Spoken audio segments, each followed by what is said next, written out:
સુરતના રાંદેર વિસ્તારમાં રીઢા તસ્કરોએ ઘરમાં ઘૂસીને ચોરી કરી લીધી હતી. આ દરમિયાન મકાન માલિકને ચોર ઘરમાં જ હોવાની જાણ થતાં સહેજ પણ સમય બગાડ્યા વગર પોલીસ સંપર્ક કર્યો હતો, જેથી પોલીસે ઘટના સ્થળે પહોંચીને ચોરને ઝડપવા માટે પાછળથી દોડવાથી લઈને મોપેડની મદદથી તથા પીસીઆર વાનમાં ઝડપી લીધા બાદ મુદ્દામાલ કબજે કર્યો હતો, જેથી મહારાષ્ટ્રના રીઢા તસ્કરોને ઝડપી લેવામાં પોલીસને સફળતા મળી હતી. તસ્કરોએ ચોરી કરી પોલીસને કહ્યું કે રાત્રિના 3:30 વાગે કંટ્રોલ રૂમને ફોન આવેલો કે કલ્પના સોસાયટીમાં અજાણ્યા ઘરમાં ઘૂસ્યા છે, જેથી તાત્કાલિક પોલીસ 5 મિનિટમાં પીસીઆર સાથે ઘટના સ્થળે પહોંચી ગઈ હતી. બાદમાં પૂછપરછ કરતા ખબર પડી કે ઉપરના રૂમની તિજોરીમાંથી સોનાના દાગીના લઈને ભાગી ગયા છે. 2 કોન્સ્ટેબલ અર્જુનભાઈ અને ગૌરવભાઈ આજુબાજુ તપાસ કરતા થેલી લઈને અજાણ્યા ભાગતા હોવાથી તેની પાછળ દોડીને 1 કિલોમીટર સુધી ભાગ્યા હતા. બીજાની પાછળ એક્ટિવા કરી હતી, જેમાં બંને પકડાયા હતા, જેમાં થેલી જ્યાં ફેંકી દીધી હતી ત્યાંથી લઈ લેવામાં આવી હતી. ત્યારબાદ ટીમ બનાવીને મુદ્દામાલ કબજે કરી લેવામાં આવ્યો હતો, જેમાં સિકંદર મહારાષ્ટ્રનો છે, તેણે 55 જેટલી ચોરી કરી છે. શંકર જાદવ મહારાષ્ટ્રમાં 20-25 ગુના આચર્યા હતા. આ લોકો 1 કલાક રેકી કર્યા બાદ આ ઘરમાં લાઇટો બંધ હોવાથી રસોડાની ગ્રીલ તોડી અંદર પ્રવેશી બધી રૂમમાં જઈને ચોરી કરી હતી, જેથી પોલીસે કહ્યું કે યોગેશભાઈએ ડાઉટ જતા જે રીતે ફોન કર્યો તે ખૂબ જ સરાહનીય કાર્ય કર્યું હતું, જેથી લોકોએ શંકા લાગે તો તરત જ પોલીસનો સંપર્ક કરવો જોઈએ, જેવું જણાવાયું હતું.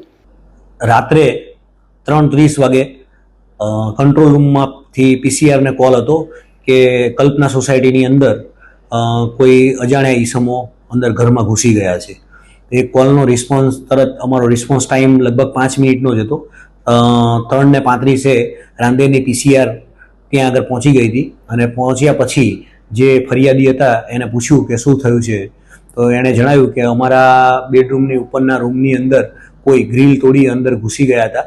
2 ઈસમ જેવા હતા અને એ લોકો આવી રીતે ઘરની અંદરથી અમારી અલમારી તોડી, મમ્મી પપ્પાનું રૂમનું જે તિજોરી હતી એ તોડી અને રોકડ રકમ અને ચાંદી અને સોનાના દાગીના લઈને ભાગી ગયા છે. રાંદેર પીસીઆરની અંદર અમારા ડી સ્ટાફના 2 કોન્સ્ટેબલ અર્જુન અને ગૌરવભાઈ બંને હતા. એ લોકોને સાંભળી ત્યાંથી તુરત જ એ લોકો નીકળી અને આજુબાજુ જવા લાગ્યા. એ આરસાની અંદર જ એમને કોઈક અજાણ્યો ઈસમ ત્યાંથી ચાલતો હાથમાં થેલી લઈ અને ભાગતો હોય એવું દેખાતા એને તુરત જ એ લોકોએ ત્યાંની પાછળ પડી લગભગ 1 કિલોમીટર જેવું એની પાછળ દોડી અને આને પકડી લીધો હતો. અને જે બીજો ઈસમ હતો એને એક્ટિવા લઈ અને ગૌરવ એની પાછળ ગયો હતો અને એને ત્યાંથી પકડી અને બંને વ્યક્તિઓને અહીંયા લઈ આવ્યા હતા પોલીસ સ્ટેશનમાં.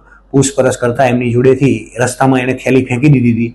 એ થેલીની પૂછપરછ કરી અને અમે પાછા ફરીવાર ડી સ્ટાફના માણસો, જે રાંદેરનો અત્યારે રમજાન મહિનો ચાલે છે એટલે અમારા ડી સ્ટાફના તમામ માણસો, D staff PSI BS Parmar પણ પોતે ત્યાં હાજર હતા અને તાત્કાલિક ટીમો બનાવી અને બધો જે કંઈ મુદ્દામાલ હતો એને કબજે કરી લીધો હતો. આજે આમાં 2 આરોપી છે, એક સિકંદર અને એક શંકર કરીને.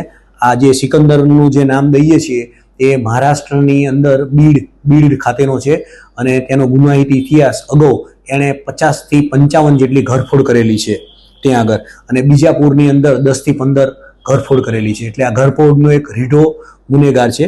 આ શંકર તાનાજી જાદવ કરીને છે, એને પણ ત્યાં આગળ બીડની અંદર 20 થી 25 ગુનાની અંદર ઘરફોડના ગુનાઓ છે. એ સિવાય ઔરંગાબાદની અંદર 10 થી 15 ગુના એના વિરુદ્ધમાં દાખલ થયેલા છે. ગઈકાલે આ લોકો ત્યાં આગળ 1 કલાક જેવું આ લોકોએ આજુબાજુના સોસાયટીની અંદર રેકી કર્યા બાદ આ ઘર એમને એવું લાગ્યું કે અહીંયા કોઈ એકદમ લાઇટો ને એવું બંધ છે, એનો ઉપયોગ કરી રસોડાની ગ્રીલ તોડી અને અંદર પહેલાં ઘરમાં ઘૂસી ગયા હતા.